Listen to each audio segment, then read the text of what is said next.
I'm Frank Sellum, for those who don't know, and I'm the Managing Director of Vital Plus. Now, in a moment, Gay Waddle will be joining us to discuss the topic of the skin barrier. Back in the 20th century, you could study and get your diploma and pretty much set for life with that one diploma.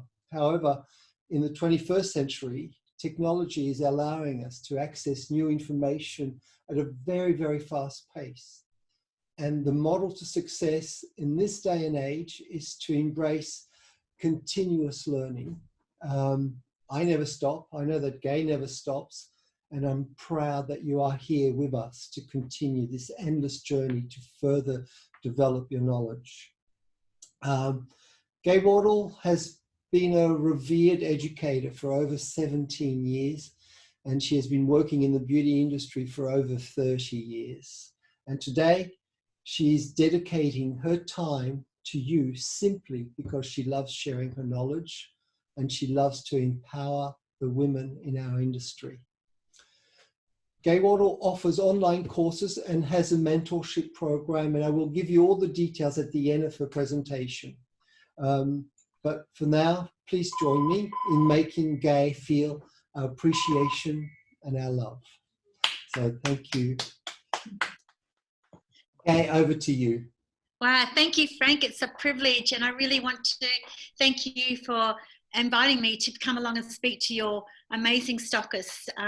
It's a real privilege. Okay, so the barrier function, I think, in this time is something that is probably really important to consider, with everyone kind of getting on the bandwagon of wearing face masks, and just the pollution alone that those face masks will be creating to our own skin with our own breath and things like that is just, mind-boggling when we actually think about, what that actually is doing to our skin. But I'm going to talk about the barrier function today, about the importance of it, and maybe things that we need to look for when we're actually doing our skin analysis and our skin consultations, which is, and there's so many things that we need to look and understand.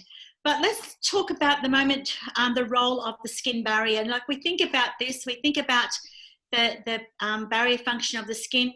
But too often, when we're looking at skins and we see different things on the skin, like acne, like pigmentation, like vascular telangiectasia and things like that, that we actually jump into treatment mode without even considering what the barrier function is. And if we do those types of treatments and not try and get the barrier function back healthy again, that we could actually aggravate it and worsen the condition that we're actually seeing. So let's just recap a little bit about what the role, and these are just some things that I've put up here. There's so many things, but the skin, it maintains hemostasis, like it regulates helps to regulate our body temperature. It actually stops pollution from getting into our bodies as well. It guards us against pollution, and we're living in a world right now where pollution is everywhere. We're living in a very heavily polluted environment, and there's studies that show that countries that are heavily polluted, like the Asian countries and some countries in Europe and things like that, where pollution is the highest, people have the highest rate of eczema and dermatitis, which is amazing. So, really understanding what pollution does to the skin, it breaks down the fat barrier and it creates havoc with our skin and allows portal of entry for bacteria to get into our skin. And the barrier function is actually keeping all of those bad bacteria away from allowing them to get into the skin.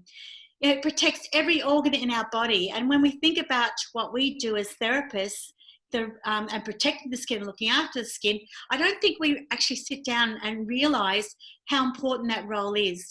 If we didn't have skin to hold everything in, skin to protect us, if we had a skin that was had infection or had rashes and things like that, what it's actually doing to our internal organs is horrific. So the skin itself, the barrier function itself, actually protects against all that. And I want you to think for a second about a time where you might have had a skin rash, you might have, how it made you feel. People that do have skin rashes, that do get eczema, that do get dermatitis, that do get psoriasis, they often say they just don't feel well inside because their skin is actually a reaction to how they've and creates a feeling of illness inside as well, internal. It protects us against the environmental, apart from pollution, UV and things like that. And the one thing it does do is slows down water evaporation. And that's really important. If we don't have enough water within our bodies, within our skin, we become dry, and then we have breaks, and all sorts of things start to happen with the skin. So just look at this image here. We can see all these little bricks with this mortar that's holding all of those bricks together. You know, that's really important. That's how our skin needs to be, holding everything in, supporting everything internally. You know, it's only 140 microns thick, the skin. That's 2 pieces of paper, so it's very, very thin. I'm talking about the corneum layer here, the barrier. It's 2 pieces of paper. And in that 140 microns thick, we have all of this bacteria that lives there, the biome of the skin. We have fat content in that, and we have our natural moisture factor. We have proteins that are in this barrier function. So it's absolutely essential for making sure and maintaining those ceramides and the cholesterols and fatty acids within the cell membrane itself. So the corneum layer, very, very thin, but it is, has a massive role in protecting everything underneath that. So the largest component of the skin is the extracellular matrix. Now, this is a gel-like matrix produced by the cells that it surrounded. And the extracellular matrix is composed of a variety of polysaccharides, water, and collagen proteins. Filagrins. Filagrins are a huge part of the barrier function. Now, when we have a breakdown with these filagrins, we have other things that create like eczema, like dermatitis. Eczema is very much related to the different genes that we have that create these filagrins. So when we have a change in that, then we have a deterioration to the barrier function, and then we end up with a dry skin. We have fast transepidermal water loss and things like that. When we look at this cell membrane, I'm going to slow down for a second. I'm going too fast here. So having a look at this cell membrane, you know, as therapists, this is something that we really need to associate ourselves with. We need to have this picture in our mind that when we actually are doing our consultations, what that cell membrane needs to look like, because this is the beginning of everything that's going to happen within the cell. These little cells make up our skin. Now we're looking at the keratinocyte cell membrane here, and if we have a look at here across it, you can see all these little white heads. Every single one of those represents a cell. And around all of those cells, we have this matrix, this extracellular fluid that protects that cell itself. Okay, so let's just talk about this slide again for a sec. Let's just go back right at the beginning. Okay, so this is a beautiful image of the cell membrane. Yeah. So here you can see that we've got these hydrophilic heads. So those are those little white round balls that you can see, and every row of that is another cell. And in and around each one of those cells, we have this extracellular fluid, which is known as the matrix of the skin. There's a double layer of these to every cell. So you have an outer cell membrane, an outer cell hydrophilic head and an inner cell hydrophilic head. And both so both of these are actually surrounded by this fluid, and attached to every single one of these heads, we have these 2 tails, which are known as hydrophobic tails. Now, you have a lot of fat that adheres to these tails, known as, most of it is cholesterol. We also have a protein structure here. So although we need essential fatty acids to keep this cell membrane healthy, 50% of what makes this cell membrane function are proteins. So we need 50% essential fatty acids and 50% proteins.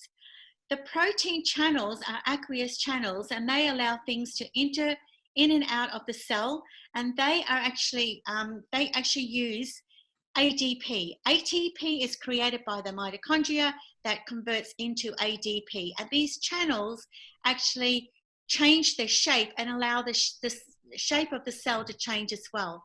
On the outside and the inside of this cell membrane, we have these receptors. Now, there's a whole host of different receptors. We have hormone receptors, we have recognition receptors. These receptors recognize other cells, and we have receptors like ligands that will take things on, like vitamin A and things like that. This cell membrane is the beginning to a healthy barrier function. If we don't have enough of that essential fatty acids, enough of those proteins, and the proteins you get from your skincare. So the proteins you'll know as peptides, things like that, that you'll have in your skincare ranges. And this is the food that this cell membrane needs to actually keep the barrier function of the skin healthy. So we need to have hyaluronic acid. You need things like urea. You need things like lactic acid. You need things like peptides and linoleic acids, essential fatty acids in your ranges to make sure that that food is keeping this cell membrane healthy. If this cell membrane becomes impaired in any way, that will have a huge impact on the barrier function. And in that barrier function, you have all of this bacteria that actually is residing there. Okay, there we go, do it this way. So what I want you to think about when you think about the skin is a glass of water and you tip oil in it. Immediately the oil is going to go to the surface of, or sit on top of the water. That basically is your skin. Your skin is this fat layer with a water content underneath. Now you have cells that are responsible for releasing this fat into the barrier that actually will give you this protective. So if we start to lose some of that fat, and if you have a look at these images here, if we start to lose some of that fat, then we lose the water and we have cracks in the barrier function.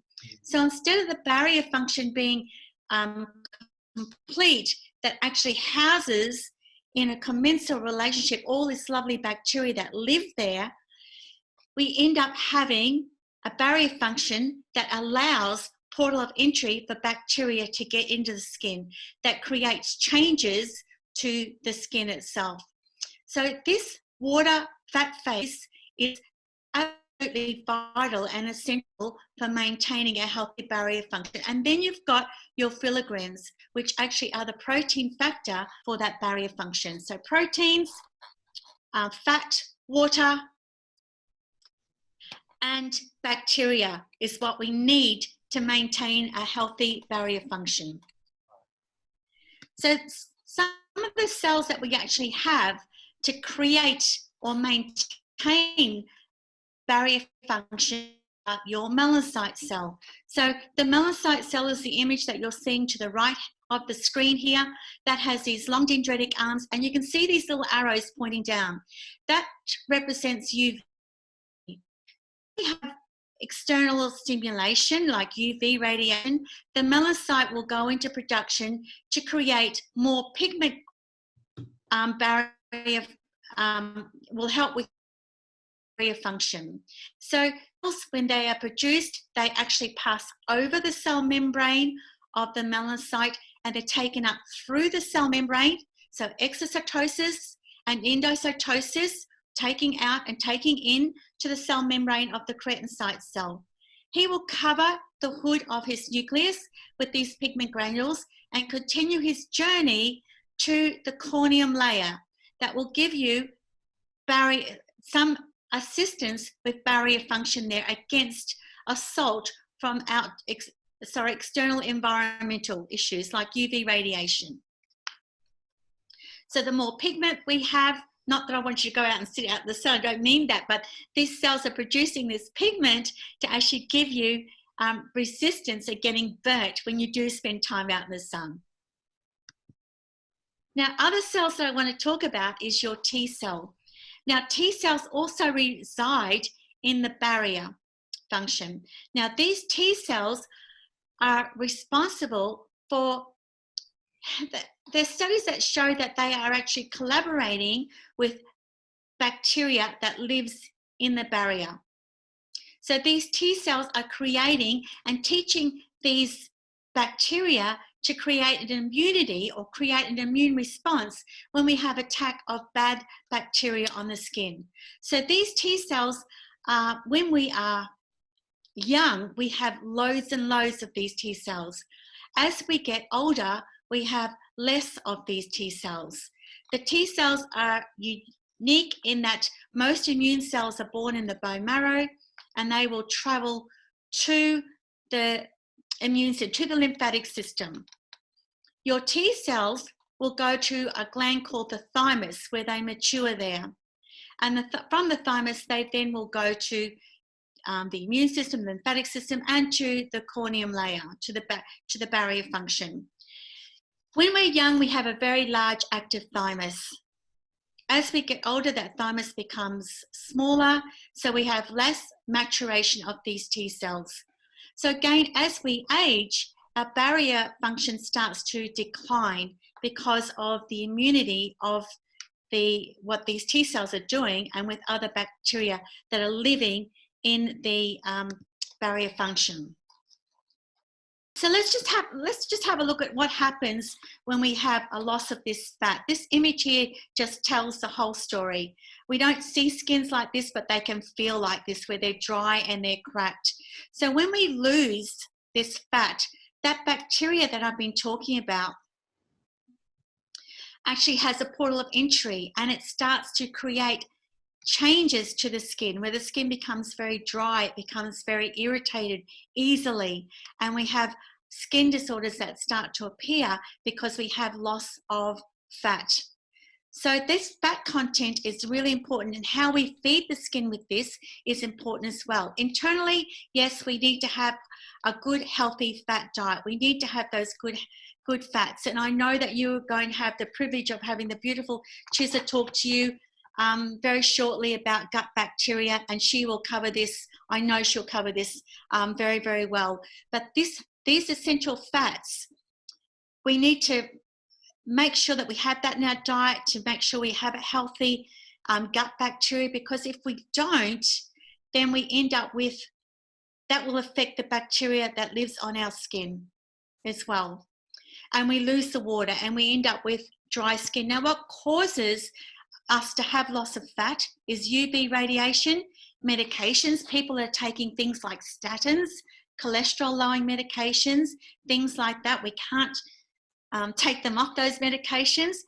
But guys, if you have clients that are taking statins and taking these types of medications, then please increase the essential fatty acids in their skincare.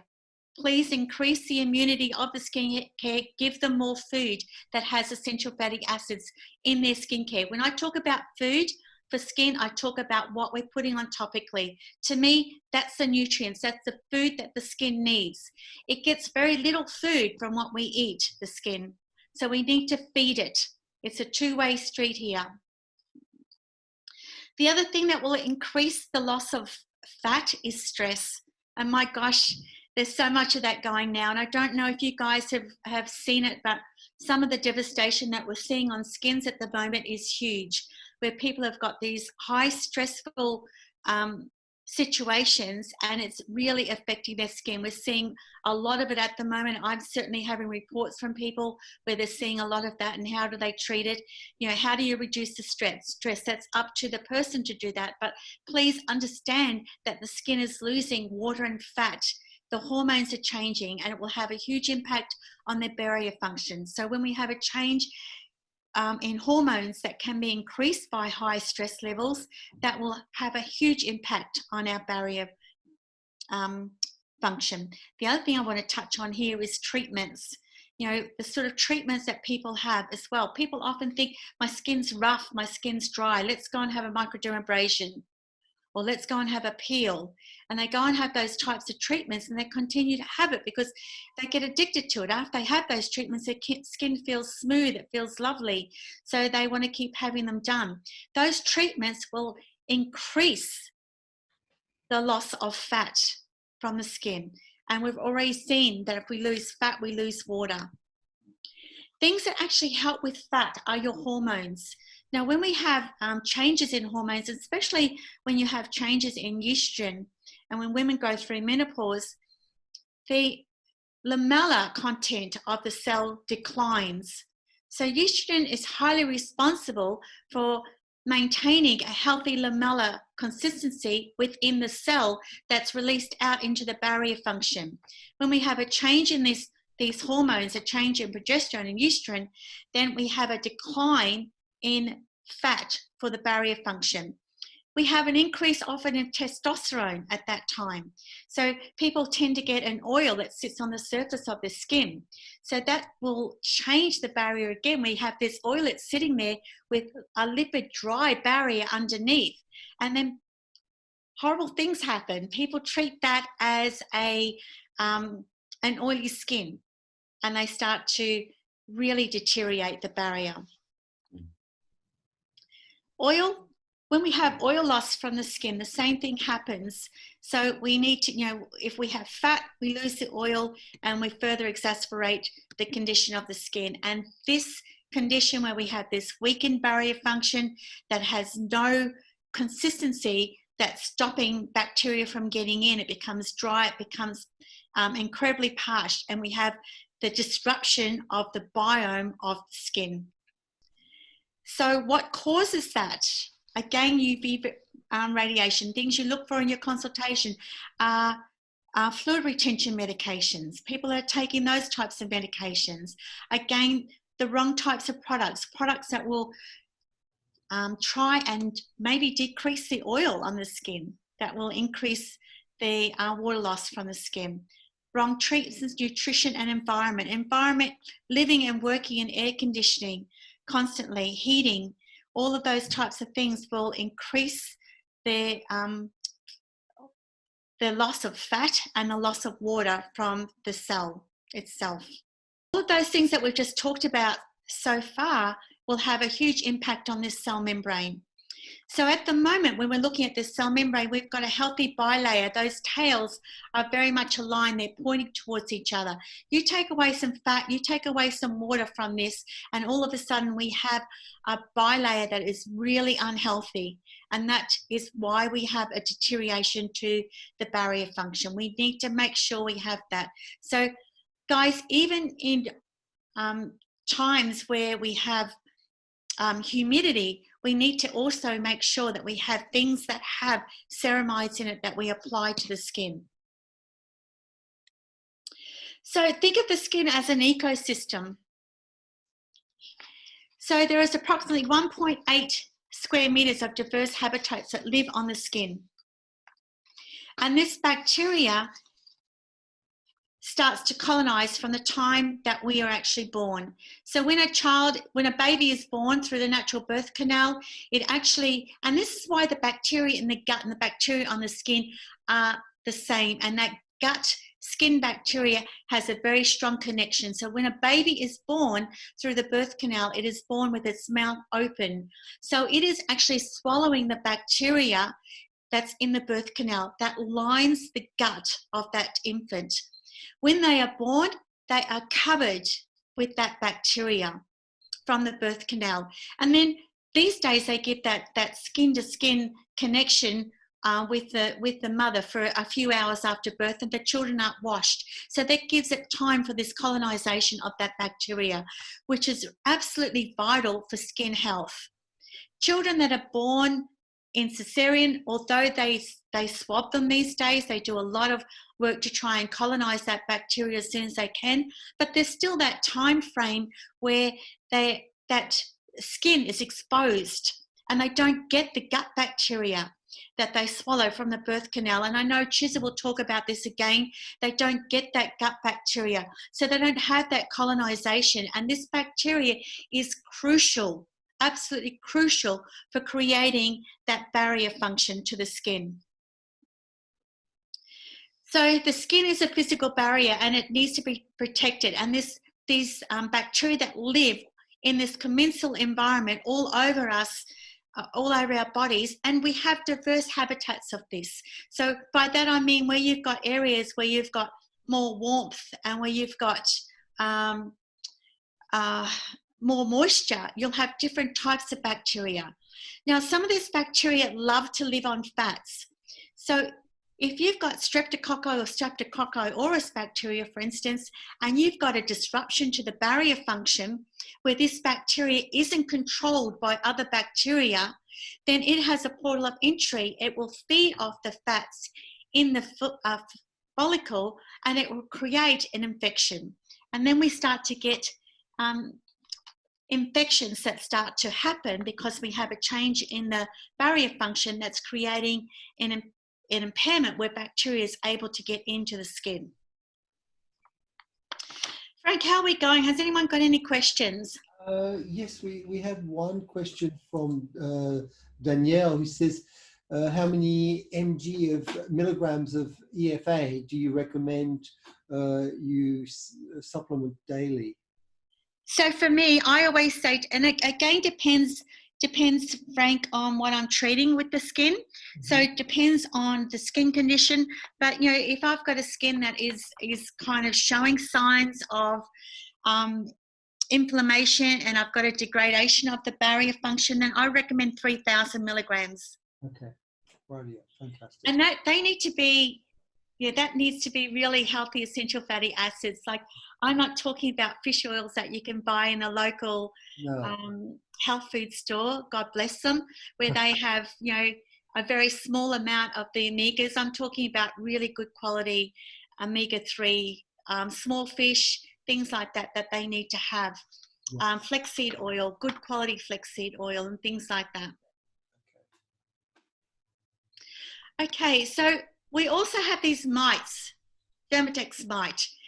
You can just see them sitting in the follicle now, and they just want to make you scratch all over because they're all over our whole entire body. But just looking at this image, it just makes you think, oh gosh, these things are crawling all over me. But in a healthy barrier function, these things aren't creating any damage to us at all. They live in the follicle, they are controlled by the barrier function. But when we have an impairment to that barrier function, then we see numbers escalate with the Dermatox mite. And people that have rosacea, they say, and there's a lot of theories around rosacea, and I don't have time to touch on this right now, but when people talk about rosacea skins, they say the Dermatox mite creates that rosacea. You know, anyone that has a rosacea skin has an impairment to the barrier function. The barrier function is, there's a lot of erythemas, there's often infection there. So to me, it's a portal of entry. And why we see the Dermatox mite in high numbers is because we have a deterioration to this barrier.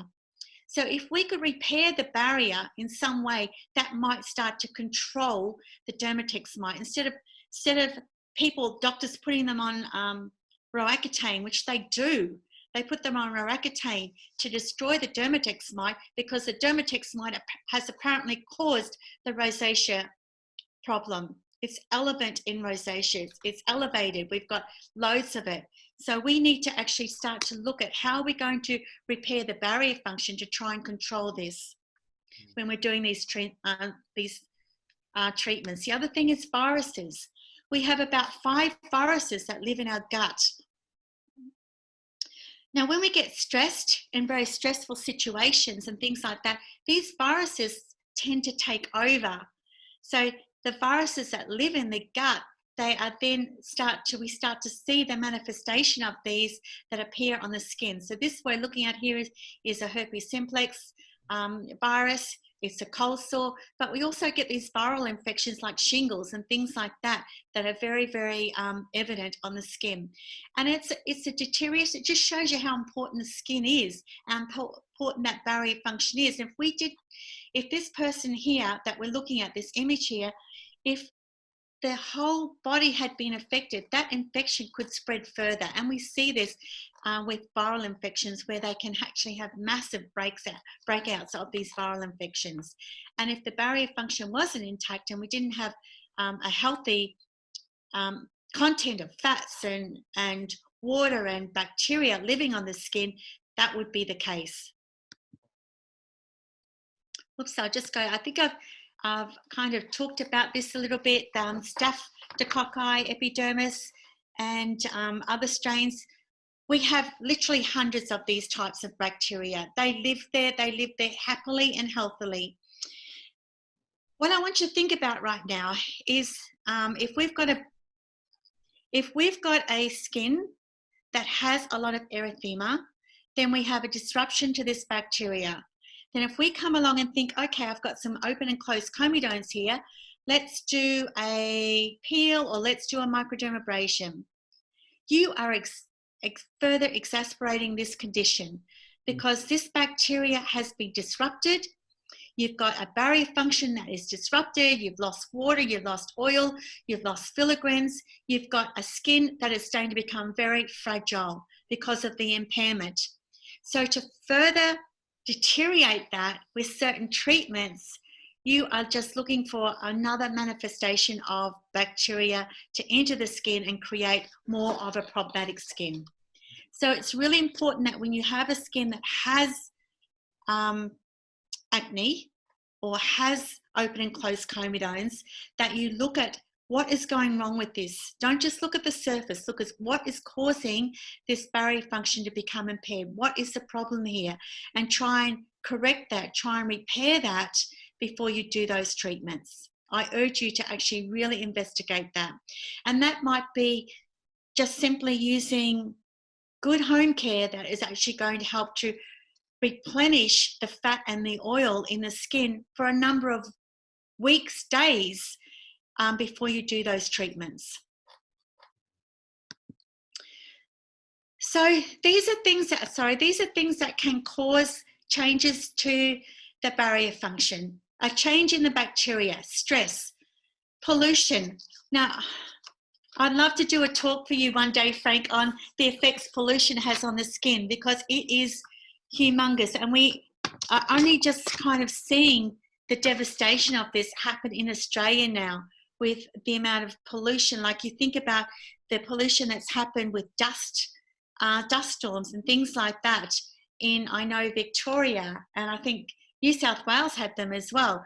And the fires that they had earlier in the year, those fires, the smoke from those fires have created so much damage to the environment, and that pollution is creating damage to our skins. So pollution will break down the barrier. It breaks down fat. There's in pollution, I don't know if I said this before, we lost the video and things like that. There's PAHSs. That's there's a whole lot of pollutions that come underneath that, and it's caused by smoke, it's caused by cigarette smoke, it's caused by fire smoke, it's caused by candle smoke, it's caused by diesel.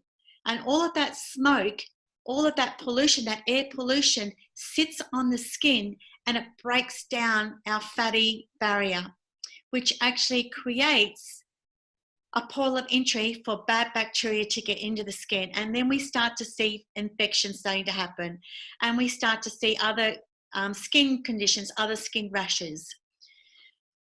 The gut, if we have taken antibiotics, if you have poor digestion, if you have diarrhea, constipation, then you have a problem with the gut. I've already explained to you how similar the gut bacteria is to the skin bacteria. So if we have changes to the gut bacteria, it is going to affect the skin bacteria. And you'll hear more about that coming. I'm excited to listen to that talk too. So hormonal changes and the immune system. If we have changes to the lymphatic system, that will have a huge impact on the barrier function. And hormones like testosterone, estrogen, progesterone, high cortisol levels, high stress levels, combined with changes with our thyroid hormone, will change the barrier function. So what I want you to really understand here is that when we're looking at the skin barrier, there's so many elements that we need to investigate as to if the barrier function has been degraded as impaired. There's so many elements that we've got to have a look at. It's not just one. So there's a pathway of diagnosing and understanding what's causing a change in this barrier function. So remember, bacteria, fat, water, protein are all major components of maintaining a healthy barrier function. This is what we look at. Now, if you looked at this skin, or someone has this skin and they put anything on their skin, it will burn, it will react. So they label themselves as sensitive. They have sensitive skin. They have an erythema that is very noticeable. But look at the other things that we can see in this skin. Pigmentation. Can you see the pigmentation changes? Can you see there's bacteria that's starting to be evident there? We can see, obviously, telangiectasia. You can see crystallization happening under the skin there. You can see some milia that's starting to appear. All of those things are happening, and this skin, it's not happening because the skin's sensitive. It's actually happening because we have an impairment to the barrier function. So for me, looking at this, I don't want to identify the bacteria. I don't want to identify what I'm actually seeing there. What I need to do is investigate what is causing this. What is actually going on in the body internally that's causing these changes that I'm seeing? So I have to look internally, but on topically, I'm not going to do anything that's going to degrade the skin in any way. Topically, I want to feed it. It is starved. It is starved of nutrients. It is starved of essential fatty acids. It is starved of protein, and you can see that we're starting to see the fine vertical lines that are actually water falling away underneath the tear trough there. You can see those vertical lines there. That's collagen. There'll be glycation starting to appear as well. And then there'll be elastin deficiency. So I need to do something to actually help to minimize and reduce the loss of collagen and elastin. I need to give the skin some peptides, some amino acids that you'll find in your products. So when you're actually diagnosing the skin, please talk about this skin needs some food, it needs some amino acids, it needs some essential fatty acids, it needs some hydration.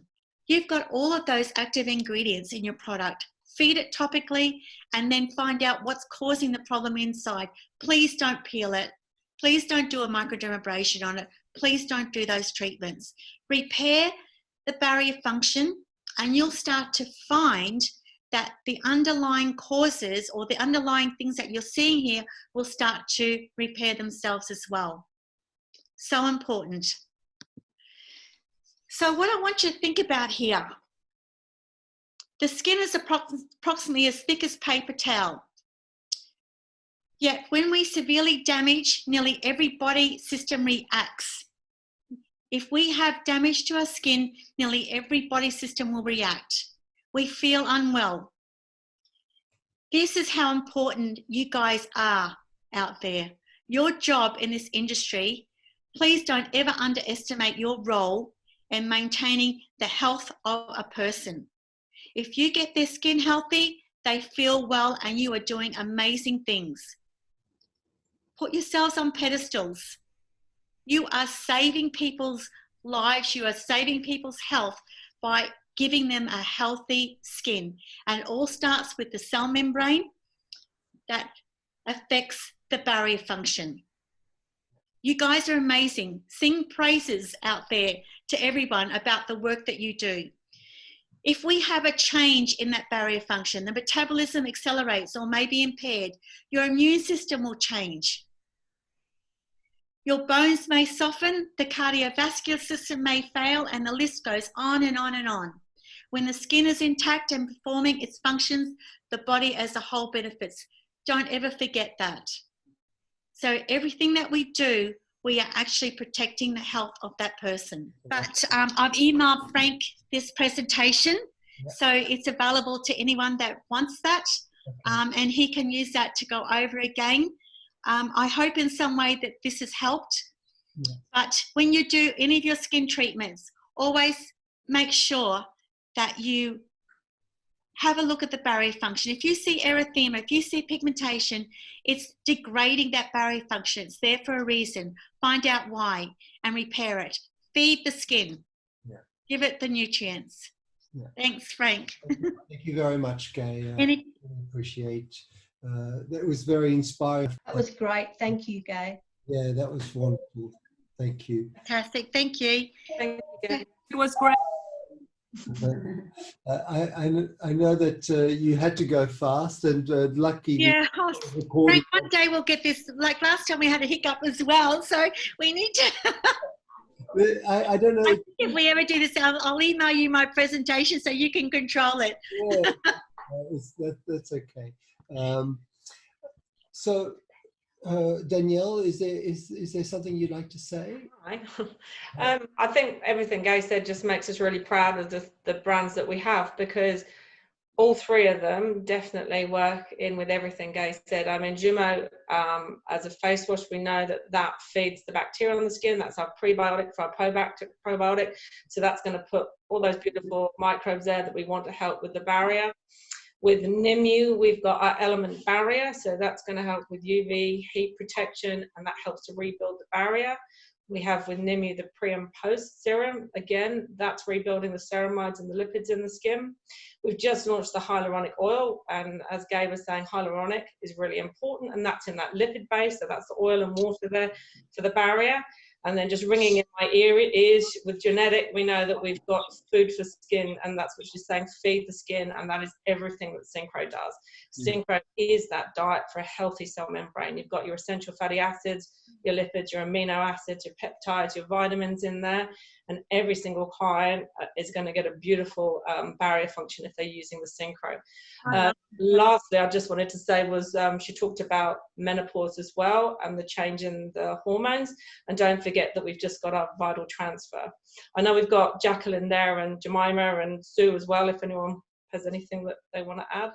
Yeah. I just want to say I love that Synchro. I love that product. It's amazing for the barrier function. I absolutely love it. But don't forget about pollutions. And guys, just like I have seen myself, and I've known that there's so many people have contacted me about, you know, the amount of rashes that they're seeing on the skin right now.